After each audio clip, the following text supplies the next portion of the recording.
What is up, Wizards fans? Welcome to another Believe in Wizards. I'm Matt Modderno. I'm joined today by Ersin Demir. Ersin, thank you for coming on here, man. I'm excited to talk NBA draft with you. We do one of these every year, so it's nice to keep the routine going here, and you're as knowledgeable on as many prospects of the draft as anybody I know, so I appreciate the time. Matt, the man with the plan. Happy to be here again, man. Thanks for having me. For anybody who is not familiar with your work, one, you're a great follow on Twitter, but you're also working this year in much more detail on the Yves Demir NBA Substack. I would strongly encourage anybody to go check it out because you have these really great prospect profiles on a ton of guys. So anyone we talk about here today, you could probably find much more detail over the Substack. And if you're listening to this, the link to the Substack is in the episode description, so you can easily find it. Yeah, appreciate it, man. All right, before we get going, we're brought to you by Stateside Vodka and their Surfside Hard Iced Teas, Hard Lemonades. Brought to you by BetOnline as well. BetOnline is your number one source for all your summer sports this season, from MLB, golf, NBA playoffs, NHL playoffs, everything you can think of. Get the latest stats, news, and scores available for your favorite teams. Get the latest odds, lines, and matchup reports, player props, odds on just about every sport you can think of. Head to the website or use your mobile device to join us today. BetOnline, where the game starts.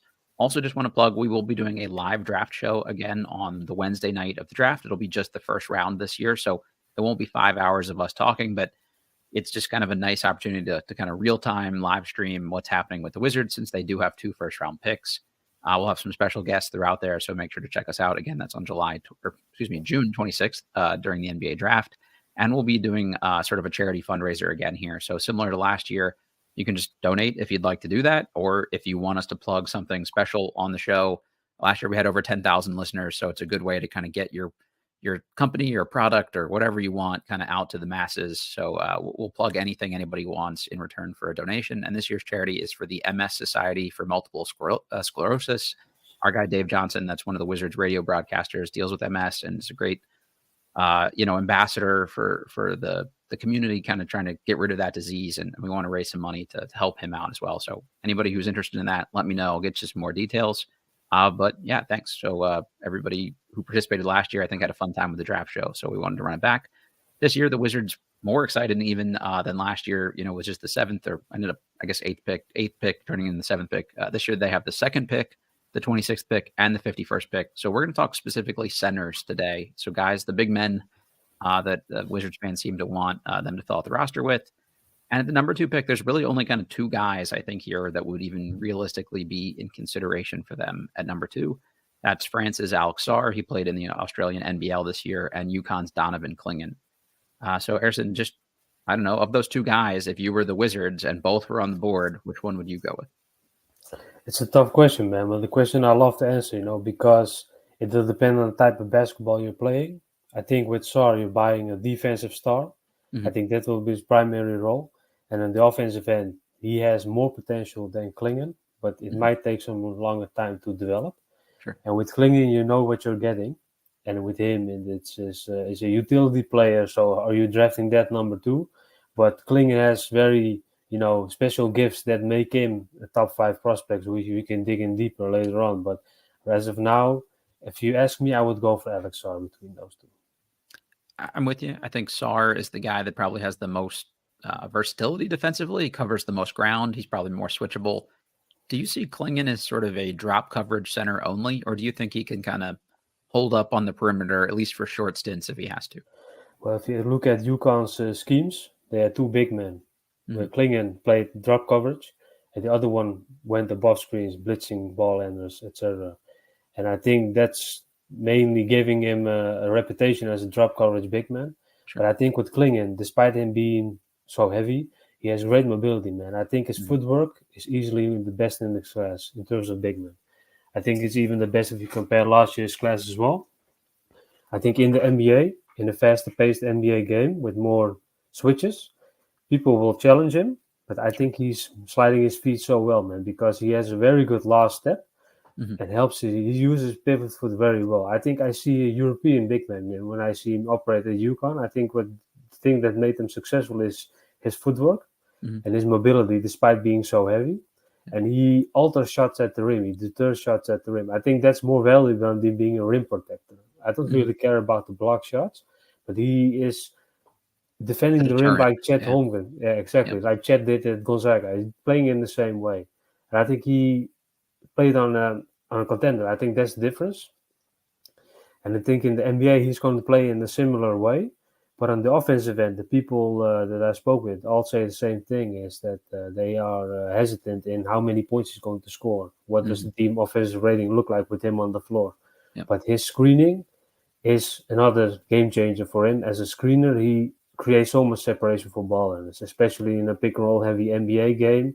His screening will open up scoring opportunities for him without even having the need to shoot threes. I don't think he has to shoot threes to be successful in the NBA. But the million-dollar question is he worth the number 2 pick? Because at the end, he's still a utility player that you build your team around as a piece, but not as the number 1 or number 2 option.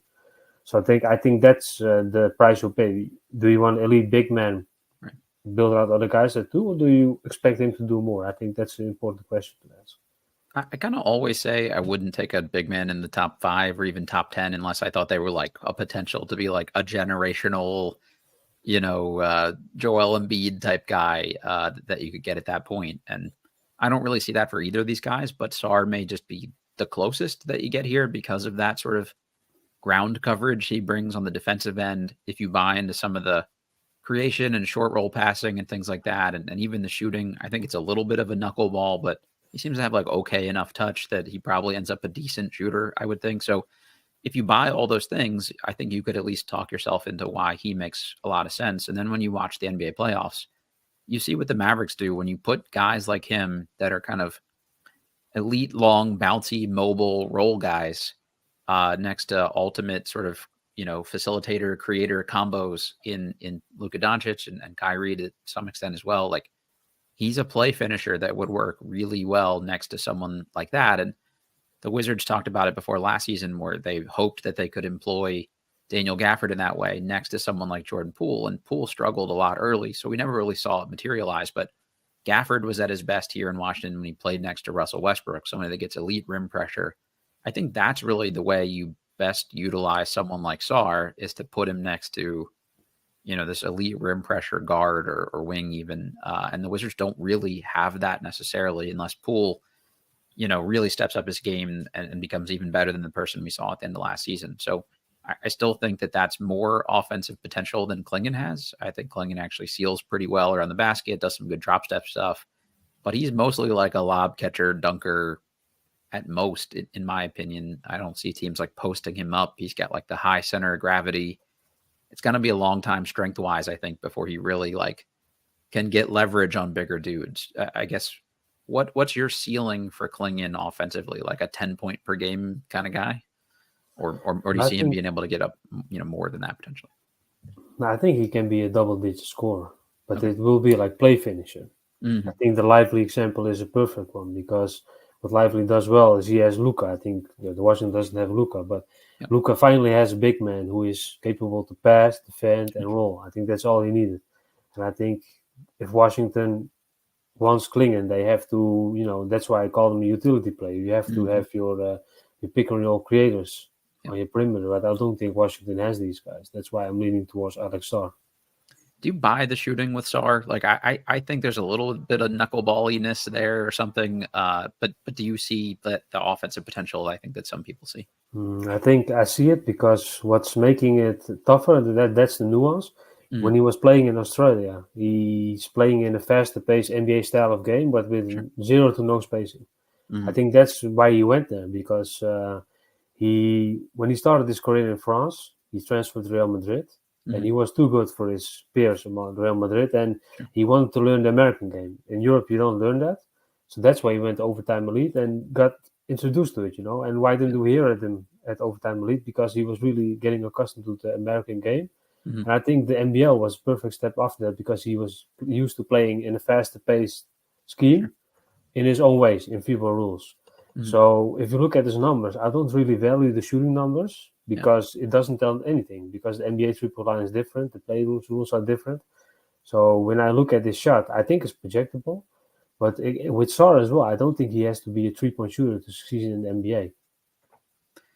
Maybe not strictly like a direct one-to-one comp, but what's the kind of role you envision him playing? Or is there a player in the league whose role you think is sort of similar? Like you hear Jaren Jackson, or the ceiling is Evan Mobley, or these kind of guys. Like, I guess how good a player do you think he could end up? Is this a fringe all-star kind of guy, a full all-star? Like what's sort of the ceiling you see for someone like Sarr? I think it will depend on the amount of ball touch he's getting. But if I look at his game, I think for his size, his handles are okay. He has to develop these handles for sure. But I think growing up playing in these one-on-one type of, how American players grow up, he grew up in a similar way. I think he will learn that at the NBA level. But I think the lack of spacing compared to where he's playing now, and he's going to the NBA with a lot more spacing, will open the game up for him. Because he has everything in terms of, he's not elite at one thing in offense, but he has a lot of things that he can learn. I think when he went on to Podcast P, he talks about Giannis. Giannis took a couple of years to develop. I don't see any reason why he can't have such a development as him. Not to be an all-time great, not to raise expectations, but Giannis slowly developed. And I think the NBA strength and conditioning program really unleashed him in Milwaukee. And that's another area where Alex Sarr needs to work on his body, fill his frame, absorb contact inside the arc.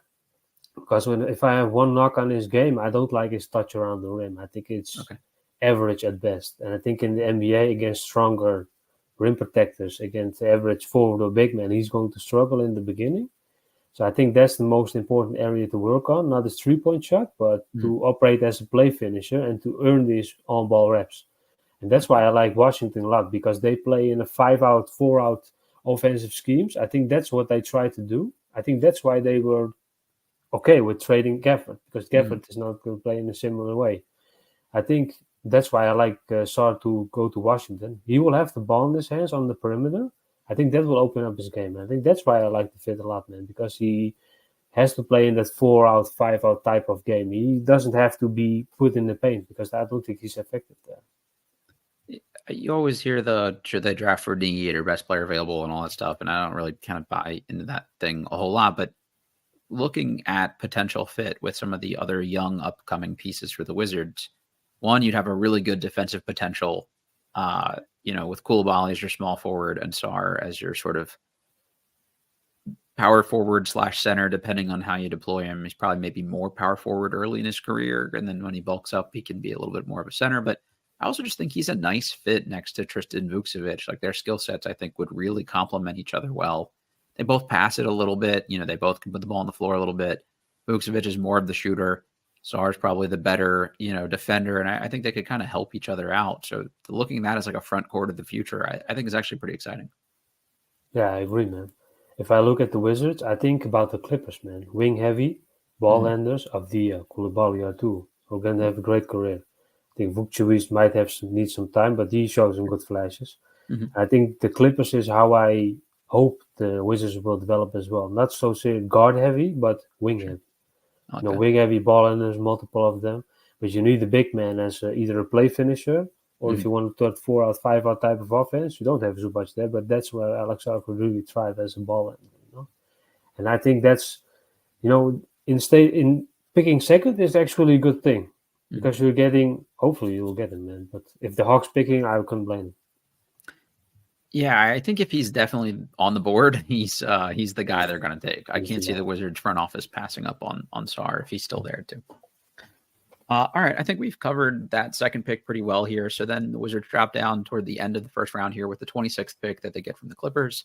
And just there's sort of a pool of names in this area. If you go to the rookie scale, consensus mock draft, or consensus big board,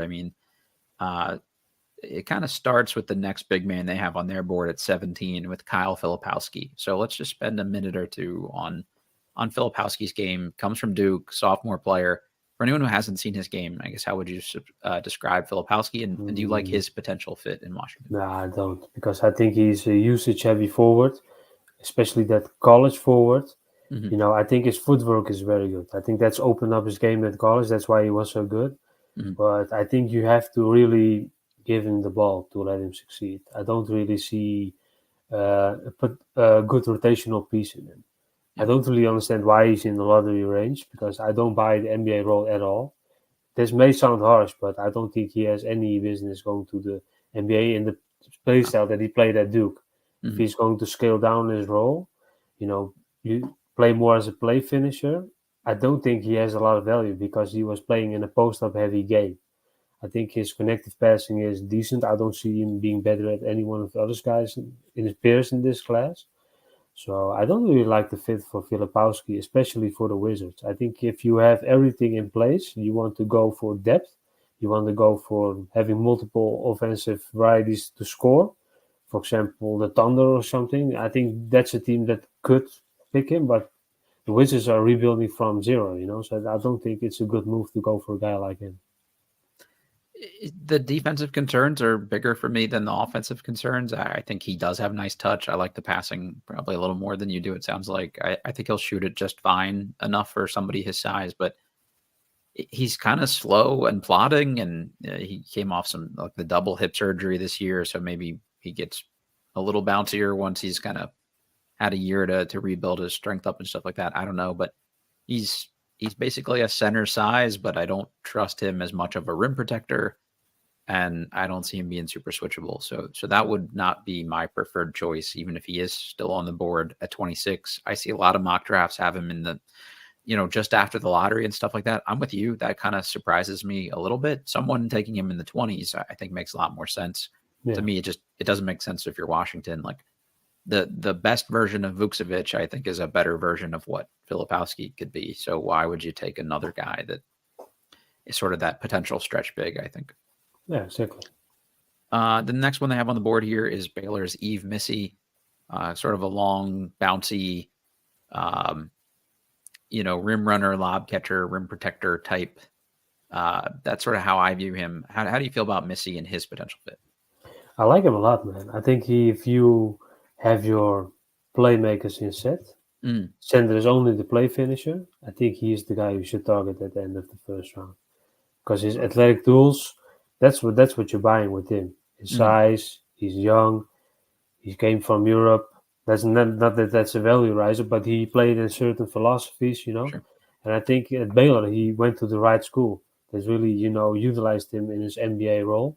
I think if you're going for, a high floor, but investing in it, I think he's the type of guy you should select, because I think in terms of his physical tools and athleticism, that's what you're buying with him. But you really have to have a role in mind for him. And I think the Wizards are really in the rebuilding mode where they need more things. So I think you're limiting yourself in terms of, possibilities at center if you pick him. But if you have a certain role in mind, I think he's a good player to draft. For example, I'm not going to use another team for example, but Orlando, for example. They have everything in place. If he goes there to be a rotational piece at center, I understand it. But the Wizards, they need to develop a lot more things, So to me, that's why he makes less sense. Okay. But I like his potential a lot. But I think you really have to have a role in mind for him where he can grow into. Is like a Daniel Gafford, Clint Capella kind of role where you see him being like that kind of player? I think Mitchell Robinson is way okay. taller. I think Mitchell Robinson is the role that I foresee for him, just as a play finisher, high energy guy. Okay. Who is building up his role, in terms of, I think what Mitch doesn't have is his screening, but I think Yves Missi he's underrated as a screener. I think that's what this value riser could be, but I don't see a lot of people talking about that. Yeah, that's a great point. I had kind of thought about that either. The next guy we have on the list is sophomore big from Indiana, Kel'el Ware. Sort of super versatile, I'd say. Like, I think he does a lot of different things well. Maybe more jack of all trades, less master of stuff than maybe some of these other guys where they have like an elite, this is my immediate thing I do. But Ware, to me, I think kind of makes the most sense for a team like Washington of those guys we've talked about so far, because the ceiling is higher to me, just given sort of the well-rounded skill set. There were some questions about maybe maturity and love for the game and stuff like that. I remember watching him a good amount in high school playing next to Nick Smith, and he'd be guarded by like a 6'6" unathletic dude and just be content to kind of coast. I think we saw him shake off more of those concerns this year, though, after kind of a rough, first college season. So where are you on Ware, and how do you kind of feel about his potential fit in Washington? I love him, man. I think last year we were 50-50. People want Lively, people want him. Sure. And I think he went to Oregon, not a good school because they have a big man heavy rotation already, so he wasn't Yep. playing much. And in the summer, there was really a lot of criticism towards Mona. He wasn't capable to play long minutes, and that's why Oregon didn't play him much. I Sure. think the first year was really an eye opener for him. He really had to invest in Yeah. himself. But then Indiana came around the corner, so he goes to the Big Ten in a big role in the two big mile lineup. I think that's really helped him to focus on his role in the NBA. I think as a play finisher, he's very good. I think in terms of a screener, he should improve. But as you say, he has a lot of tools to work with. And I think Washington needs a prospect like him with a lot of tools to work with, where he can bend them, shape him the way they want. Sure. I think he's young, or he's 20 years old. He's a 7-footer. I think in terms of his hip mobility, I think his hips are it's a bit rough. I think he needs to work on that in terms of using his physical tools to his advantage, because you don't have to be the best athlete in the world, but what separates good big men from great big men is how they master their, deficiencies. I think that's where Kel'el Ware should work on the most in terms of his NBA potential, but not everyone's learning curve is the same, but I like him a lot, man. I think he's a lottery level talent in terms of what you're getting, because he can go multiple ways. That's why I didn't like Missi to Washington, because you have to have a specific role for him in mind, but Ware can grow in however role the Washington wants to play. I think the 3-point shooting becomes more important with a big man like him, because he is not really going to have the ball in his hands too much, so he has to bank on the shots that he's getting in terms of the teams to keep his offensive rating in par, So I think that's an area of development for him is shooting, but that's okay, because NBA teams are going to continue developing and not going to get an NBA ready product from day one. But I think in terms of the guys that we covered so far, Kel'el Ware is by far my favorite to pick later in the first round.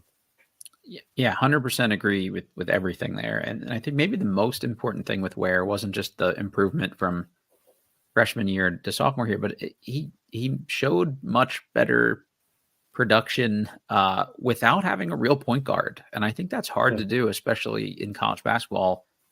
They had a weird front court heavy lineup, putting him next to Malik Renew and Mackenzie Mbako. And these are guys that just sort of don't all like fit together particularly well. And then they didn't have like a dynamic creator or anything like that to make life easy on these guys. So I think Ware really worked for like everything he got. So I think he's probably maybe even better at this point than we were able to see this year, just kind of given the fit. So I think he's somebody that people are sleeping on a little bit. And as long as he's like engaged and interviews well and you feel good about all that kind of stuff, I think you hear sometimes team talk about like with big guys, like, do they play because they're big or because they love it?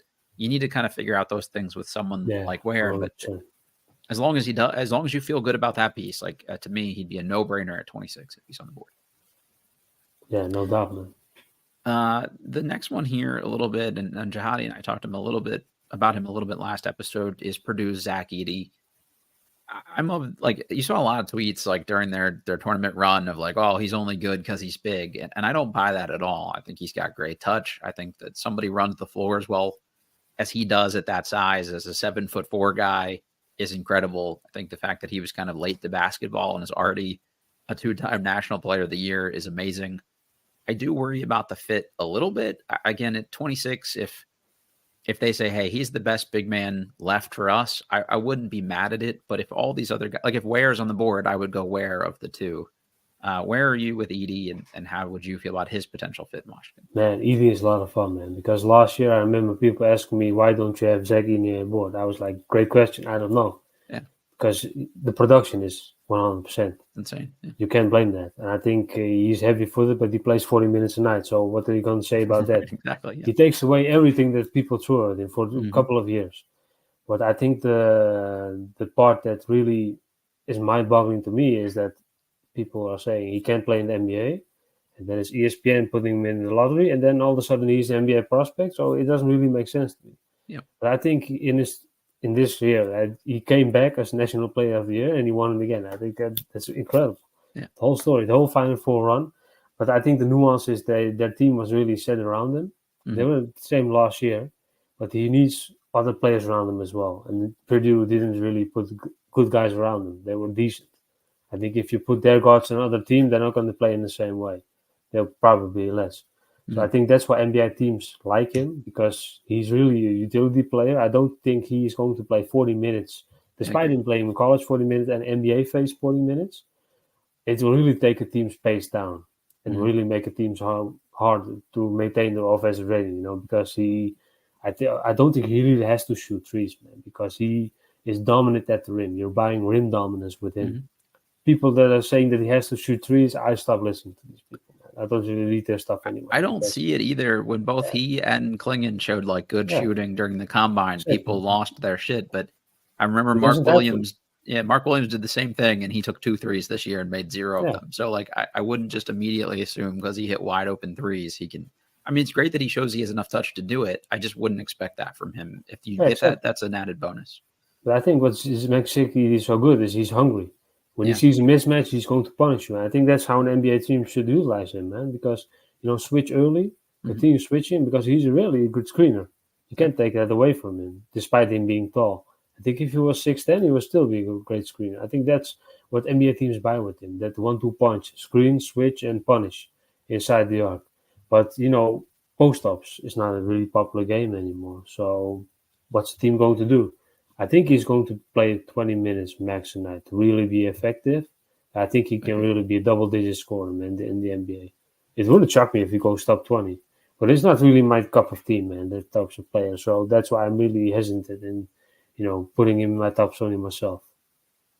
If there was a team later in the first round, like an OKC or somebody that just needed like a big body, change of pace big, it would make a lot of sense to me there, like a playoff team that just needs a little extra bulk at some point. That's the team I think he fits for. If like you can afford to draft a guy whose ceiling is probably like a solid rotational big late in the first round.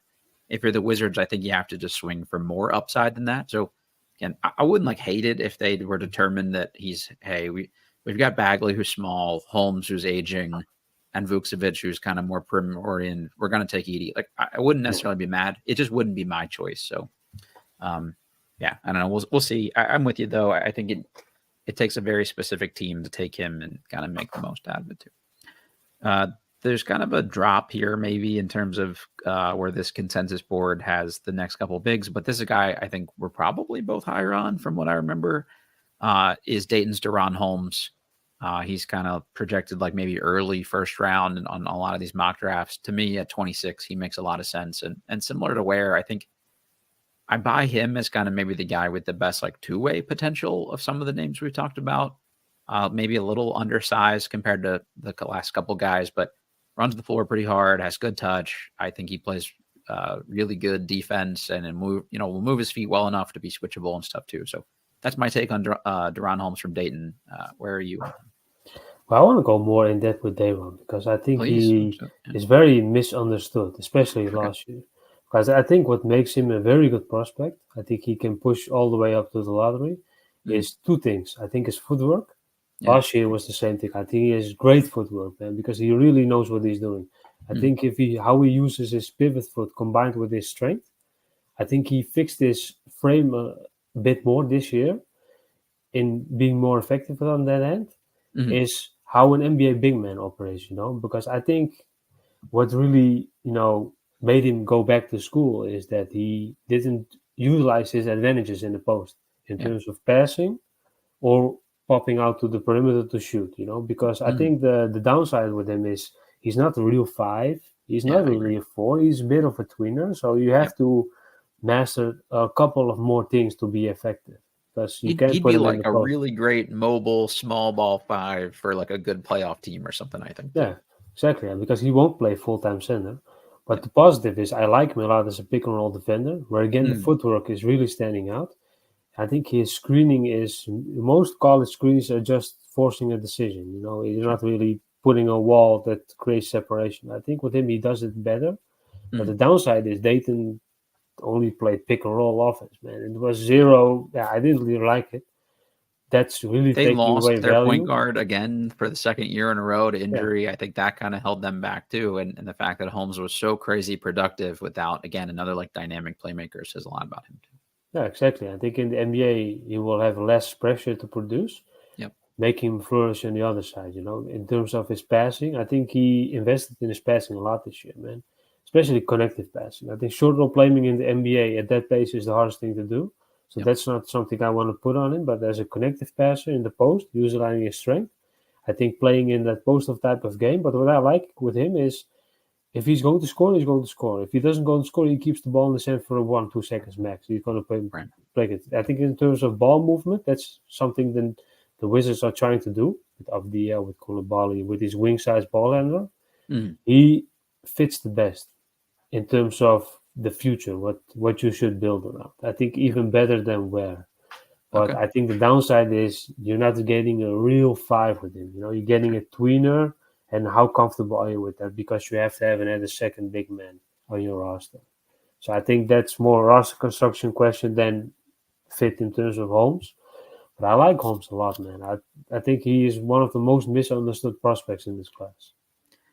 I could see people sleeping on him and him falling to like Boston at 30 and then just being like this really good, first big off the bench playoff contributor for the next 10 years. And everybody being like, how did we miss on this guy?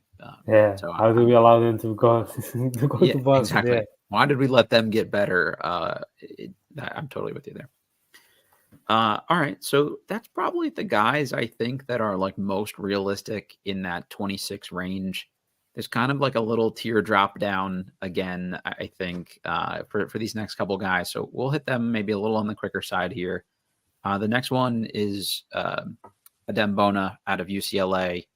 Got compared to Amari Stoudemire coming out of high school, going into UCLA. Never quite materialized in that sort of player. How do you feel about Bona's game? And could you see him, I don't know, still being on the board potentially for the Wizards at 51? And if so, would you take him there if you were them? I think the thing with Bona is I was familiar with the game because I followed a lot of, I have Turkish roots myself, and he played for the Turkish national team.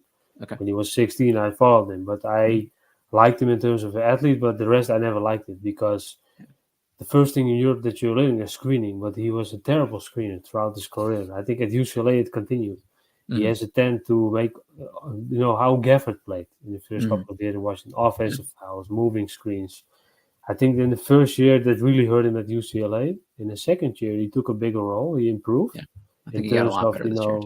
Yeah, because mostly these European guys, they get the feel for the game is how they get in. But with him, it's the other way around. He's really learning the game. I think in second year, he got a lot better. So I have to give him a lot of credit. But I think he measured at 6'8". I don't really care about the wingspan because, you're 6'8" against 7 foot.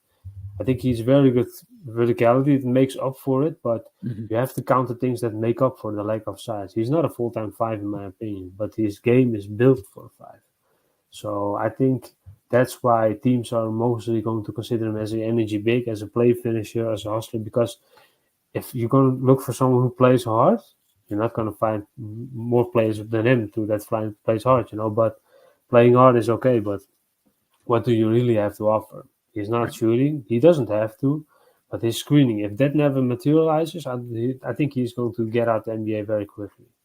So I'm a bit lower than consensus on him.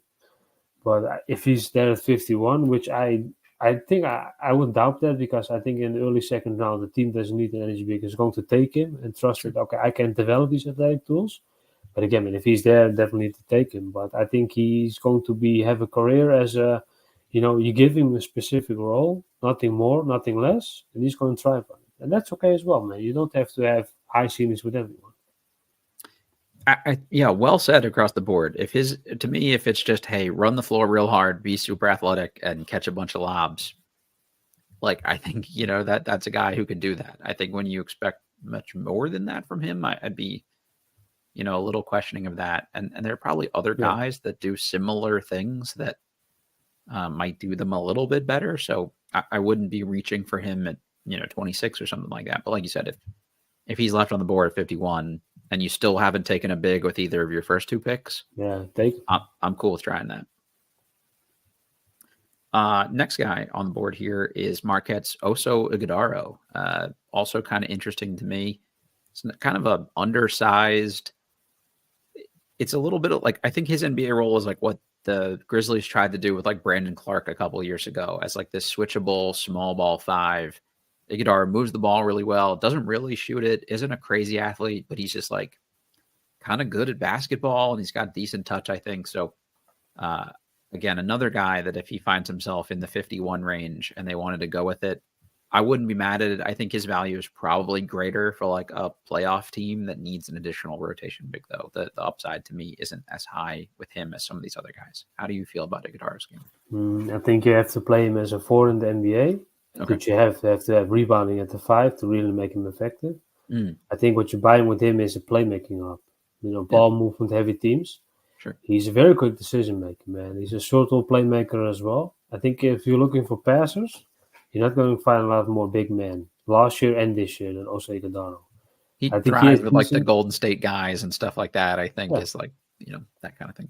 Exactly. I would like that fit for him, Golden State, for example. I think what gives him much more spice is his handles. I think he can self-create a little bit as well. There's not going to be asked a lot from him, but if you're not a shooter and you're not playing the 5, you really have to make your own baskets at time to time to, get your points up. But I think teams that have wing-heavy scorers, that are trying to, utilize the post more in terms of the playmaking from inside out, I think that's the type of guy you have to have. Again, a utility player. I think that's why he wasn't declaring last year, because his game was not, versatile enough. Sure. But he's really a specialist on that end. I think teams with great rebounds at the 5 could get him on their bench. For example, the Clippers. Put him next to Zubac at the 4, for example, play with 3 wings on the perimeter, something like that. Ball movement and playmaking. That's what you're buying with him. But I think the Wizards' rebuilding phase is too early to get these specific guys in the draft. Yeah, I like him better than I probably just made it sound with my description of him. I just don't like the Washington fit a whole lot, particularly.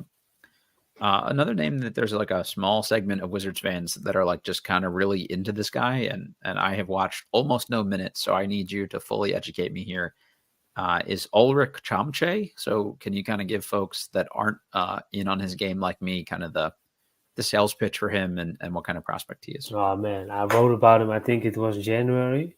I think if you have a couple of years, that's the guy you need. Sure. If you not have a couple of years, don't take him, man, because it's. Do you think he's a draft and stash kind of guy? Then, like, do you think he comes over right away? Okay, right away. He has to, because I don't think going to college will benefit him. Because in terms of experience and knowing how to play, he's too far behind. Going to college would cost him 4 years, and you're not sure if he's ever going to develop. What about playing for an international team for a while and staying, outside the U.S. for a bit? Do you see that, or do you think he comes over day one? They don't have an incentive to play him because they want to win, and I think he is very far away in terms of his feel for the game, in terms of knowing how to play. But the athletic tools are just too crazy, man. I think if he knows what he's doing on the basketball court, he can be one of the best big men in this class, let alone last year combined. But you have to invest time. And if let's say the Wizards trade into the early second round or something, and he's there, I think he's the guy I would take, because he has the athletic tools that you cannot teach. You're buying physical tools with him and good developing teams. I think the Wizards are, with the personnel they're getting, they are focusing on development of players. That's the guy I would focus, man. And not to plug in my work, but I try to go as in-depth as possible with him. But he's very raw, man. I think if you're looking for an NBA-ready guy, don't draft him. Don't draft him. But if you have a couple of years to invest in him, you should 100% draft him. And, let him develop. And if he doesn't bank on it, okay. Because you guys tried it with Yannick and Zosa. I don't even know where he's playing around, man. He's playing in second league Spain, and he's playing about 4 minutes a game and averaging like 2 points a game and doing really nothing of any value. I was literally just going to bring him up as a point of comparison. That's the other side of the medal, man. He can end up like him, or he can, be a rotational piece. He's really, swinging for the fences, man. High risk, high reward.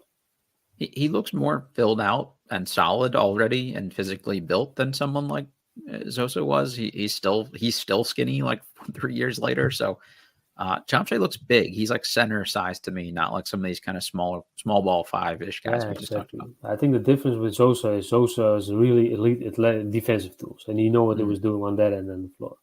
But Chomche is really raw. He has, if you watch him play, sometimes he looks clueless at times.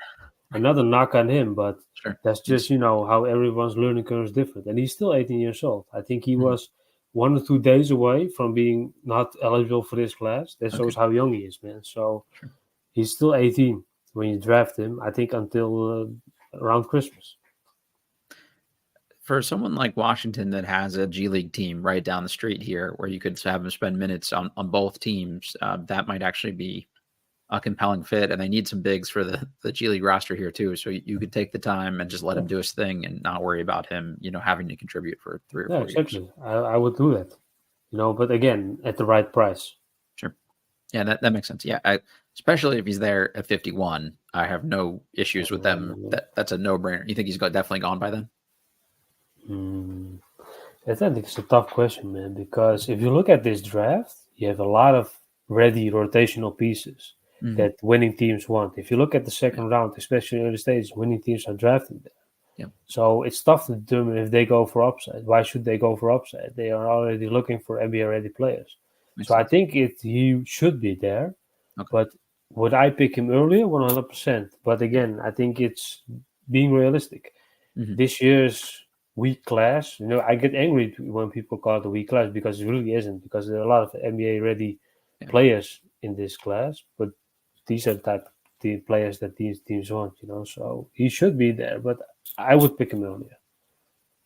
That's cool. That makes me feel better about him overall. Let's hit on like 3-ish more guys, and then we'll get out of here. This person's not really like a center to me necessarily, but I just kind of enjoy watching him play. Is Clemson's PJ Hall? How do you feel about Hall? And he's another guy to me that I think would be like better as a rotation piece on a playoff team. Like you just mentioned, those kind of ready now contributor types. That's kind of how I feel about Hall. Yeah, man. I like Hall a lot. I think I was high on Clemson this year as well in terms of the tournament because of him. Yep. But he played behind Hunter Tyson last year. And I think that helped him because he was the second guy. His 3-point shooting number was way better than this year, where he had to create more of his own offense as the number one guy. And this game was not built to be the number one guy. I think with him, you're getting, for example, the forward that a lot of teams need, shooting heavy forwards, good athlete, strong. I think because he's white, he's getting underrated on the athletic side. Yeah, That's all these white guys get, So he moves well. He runs the floor hard. Exactly. He shoots it. He's tough as shit. Like I'm in. Yeah. On that end, he's really underrated because I think if you're looking for a team like, for example, New York at the 4, he's the type of guy that would fit. And Tom Thibodeau would love to play him 40 minutes a game and run him into the ground. Yeah, I think he can handle it. But I think he's more of that experienced, one specific role type of guy who should be in maybe first round considerations. If you're really confident, for example, I don't know about Porzingis' injury, but if Boston thinks, okay, man, we're going to look for a similar type of guy at the forward side, not that he's not Porzingis, of course, but he can fit in that type of mold. Stretch the floor. He should be the type of guy to focus, but again, he's a lot of competition. He's a wanted commodity, but compared to last year, he didn't really move the needle in terms of improving himself. So he kind of hurt his stock a little bit to come to this year. But I like him, man. I think he should be on an NBA floor, but I don't have high expectations in terms of, ascending to a specific role. Yeah, he's more a rotation kind of guy, I think, at best. Exactly. Yeah. And that's okay, Yeah, I agree, especially at this point in the draft here. So another name that's kind of all over the place, I think people had him, top 10 in some places coming into the year, is Izan Almansa, Spanish player. If you follow any international competition, he's like the MVP of every international competition for the last 5 years at every level and age group. Just a crazy productive player. And he looks his best around other smart basketball players that kind of move the ball and play a team-oriented game. So I was shocked that he went to the Ignite in the first place. And I think he was maybe the guy that, was to the most detrimental for their stock to go play for that team. He needed other ball movers and he needed a real point guard, and he didn't have either of those, characteristics with his teammates at the Ignite. So to me, though, Almansa is like just the ceiling is capped to a certain extent for me because he's not a crazy athlete. He's not crazy big. He doesn't really shoot it. He's probably not a rim protector, but he's also not super switchable. But he's just good at doing stuff on a basketball court. I think the passing is pretty underrated. But can you be a good enough, creator out of the post and things like that for people to kind of offset the things you're not great at? So he's the guy to me that needs like the perfect fit to really maximize here. But again, at 51, that'd be like a no-brainer pick for me if I'm the Wizards. Well, to be honest, man, I want to go more in depth about Almansa in terms of where he's misunderstood. Okay. Because last summer I was talking to one scout who's working for an NBA team. He asked me about what do you think of Almansa. I was like, I don't see an NBA prospect in him. Sure. But I love the idea of that he's going to the Ignite to be one. He was like, that's how we view him as well. Because if you look at his game, he's built around, if you have a point guard, you should have him. Without a point guard, he's basically useless. That's why I said he should potentially reach the EuroLeague, the highest tier basketball in Europe. In potential, because it's really tough to get there. But he's really that old school Roman. He's an excellent screener, old school pick and roll Roman with touch around the rim with the footwork, but that's where it all stops, And when he went to the Ignite, I was like, I love that because he has to show that he can play the American game. He was mocked top 10, and to be honest, that's where I made a mistake. At a certain point, I didn't trust my own work anymore. I went along with it but I was like, okay, what do these other people see in him? Because I've watched these youth tournaments. It was all the same because Spain plays for the same way for 10 years. These guys are playing in the same way for 10 years. Nobody beats them in their game. So, but to come to the point with Almansa is the G League Ignite was a failed experiment for him. He lost his draft stock, but for the team, for example, like the Spurs, who have that pick and roll heavy game that need to have a second unit with a play finisher inside the arc in a pick and roll heavy game. For example, Tyus Jones. Washington could do the same thing, but I don't see the value in that. That's his role, but it's not really an NBA type of game. So he's not really an NBA type of player, and that's okay. I think he tried it. If he would have stayed in Europe, I was 100% sure that he was going to get drafted because being productive in Europe is impressive, but if you don't have any NBA traits, then he's useless. And he doesn't have any NBA traits despite of all the flashes, of all the MVP awards in these youth tournaments, because the FIBA organized rules game with the big man is really specific. Because in the NBA, you have a 3-second rule, and in Europe, you don't have it. He can stay in the paint as much as he wants. And in NBA, he's going to get a couple of these calls, and then he's out of the game, So it's really how the game is played that's really making him a good prospect or not. And to me, he's not really an NBA prospect. I think the experiment failed. He tried. I hope for him that he gets drafted and the team banks on his game in some degree of way. But it's not really a feasible long-term trajectory to grow into a long-term piece. I don't really see that game. He's a guy I've kind of gone back and forth on I hated the idea of him as a lottery pick when that was happening last year. I didn't get it at all. I kind of didn't even see him as a first-round pick. Now I think it's kind of swung a little too far the other way. To me, I would draft him just based on, like if you're the Wizards and you don't want 3 rookies coming in, he could be a draft and stash kind of guy for you and go be productive in Europe. And you see if the touch translates into shooting or any of these other things. But you really have to understand the kind of guy you're drafting and how best to use him because he's very sort of team specific, unlike some of these guys, which is like very easy to plug and play them onto any team in the league. Yeah, exactly. I think you have to get him, and do you want to go through that kind of work for a second-round pick? I don't know. Yeah, you have to have a floor general in place to even play him.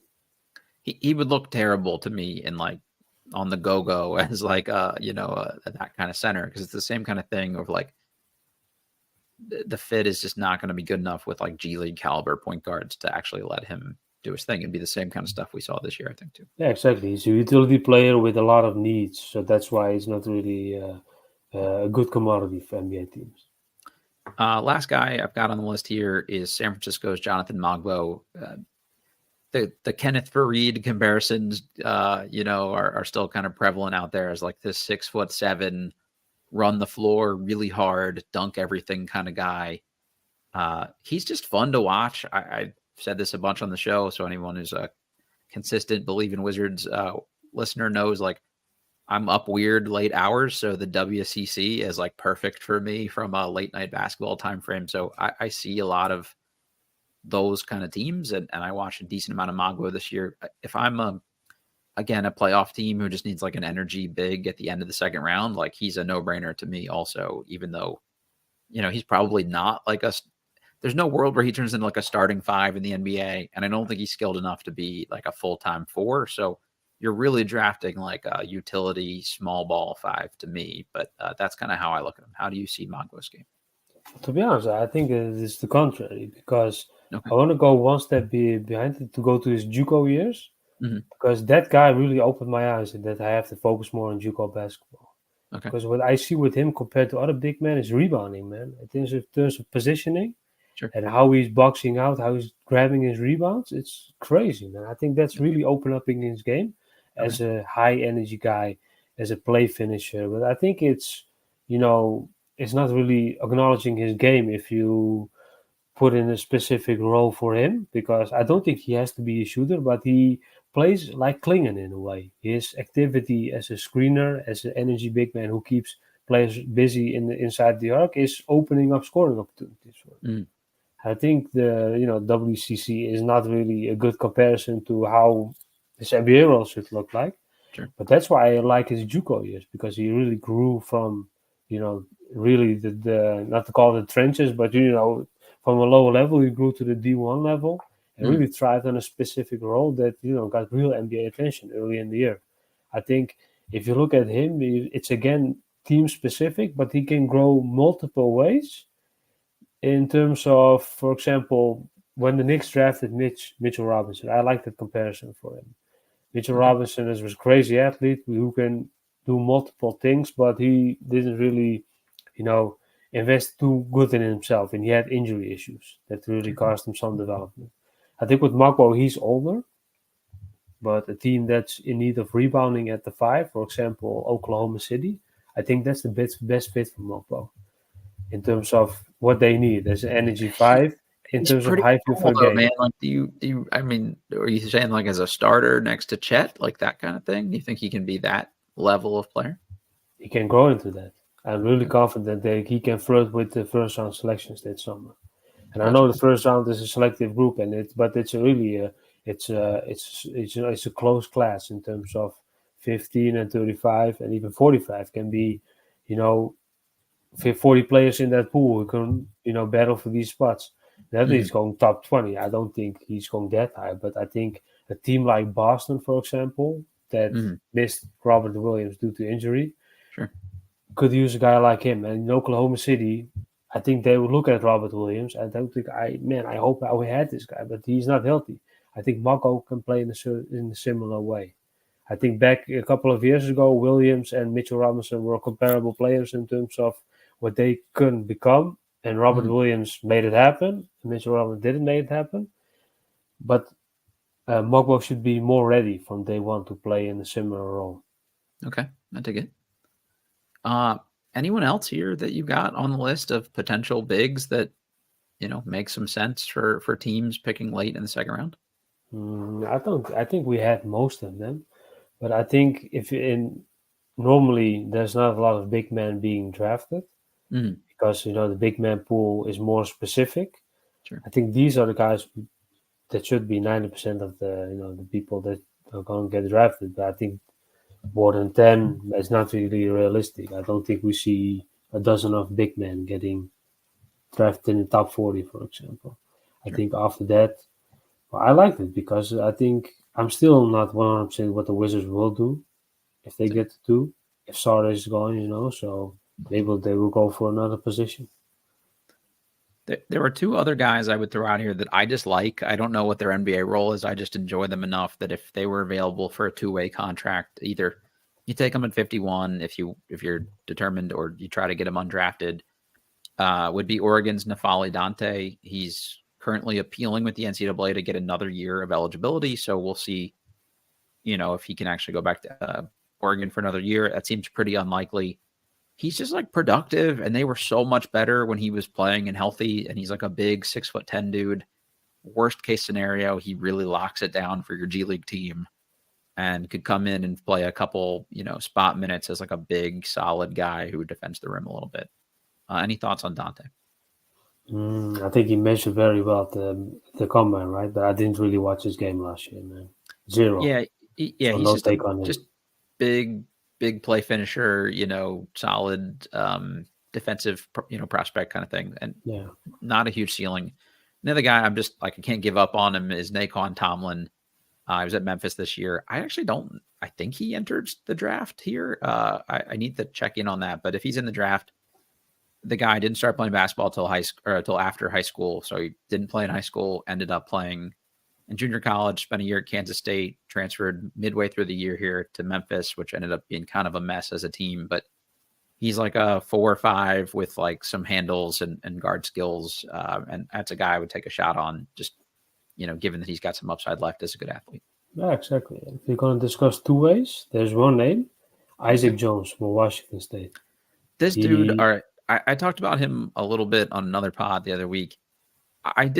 He's a guy I watch and I don't think he's like good, and I don't see what he does. And then every time you look down, it's like, oh, he has 18 and 7 or 15 and 8. And he's just crazy productive. Yeah, man. And so he's a gift for being, these teammate improvers. Mm-hmm. He's not really separating himself, but he's a teammate improver. These type of guy that you want at the end of your bench. And he went from Portsmouth to the G League Elite camp, and look at him now. I think if you're looking for a two-way guy who's going to get maybe guaranteed money, he should be one. But it's too many big men in this class, man, because I was really high after Portsmouth before that as well. But right now I'm thinking about it, and I'm like, it's easy to buy the hype, but how about the feasibility for his long-term future? That's where I start doubting, He's just like an energy guy, I think, and certain teams could probably value him more than others. All right. Ersin, the most important question here, again, I talked about it at the beginning, but I want you to plug it a little bit. You got the Substack going. What kind of content can people expect to find there? And give us the pitch here for why they need to be locked in and subscribed. We got to grow that subscriber count for you. I appreciate it, man, because what I'm doing is every 2 or 3 days, I have one in-depth piece. I take about 10 clips in 10 different play types, and I go in depth about their role. I only focus on the NBA role, so no dreamily stuff of if he develops X, Y, or Z, he can be a star. That's not my type of thing that I'm doing. I'm focusing only on the less coveted players. So no reports on Sarr. I don't care about being the 100 person writing about Sarr, but I want to be the very few that writes about, for example, Isaac Jones or Jonathan Mogbo. I love that. And I am on 60 plus and only this class alone. Next year is going to be a lot more. Awesome. I just keep on writing. And, if you like to know about the less coveted players, you should definitely subscribe. If you're looking for the high, the popular players, you shouldn't subscribe. So that's me being honest.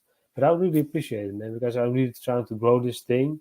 I'm getting a lot more traffic. I really see that a lot more people are interested in the less coveted players than I initially thought. So that's, and then a delightful thing for me to see, not for myself, but for these players, man. Because I want to put some light on the players that don't get the shine and do deserve it. I love that so much. And first of all, you got a great basketball mind, but I think just that on the human level is really cool too. It's like you said, like carving out the lane as the guy that's just talking about everyone in the lottery. It's like, okay, cool. But actually shining some light on some of these other unheralded or less heralded guys, I think is super cool. And if I were teams, that's the kind of content I would be paying attention to too. For them, it's about finding the guys on the margins, and I think you identify those guys as well as anybody out there. So definitely subscribe, folks, if you're not already doing that. And great follow on Twitter here as well. So great stuff, man. Any names coming up that you got you're going to write about next that you want to throw out here? I focused on the guys that I watched 0 minutes this year, man. Those are the most fun. I saw Cam Christie keeping his name in. That's one. I was flirting with David Jones. I saw some of him, but that's one. Just across the board, man. I think Carlton Carrington, Bob. Believe it or not, I watched 0 games of him, man. It was like you see all the hype, etc. But right now he's becoming so popular. So for me, I don't see the value to write about him anymore. Sure. But more so the guys, if you look at, for example, rookie scale, about the auto eligibility entry, you see names that you never heard of. Those are the times that I'm focusing on. But the next one I think is going to be Cam Christie. I like that one. I didn't see anything of him, man. So watch some film, focus on a specific role that I recognize, and then I just start,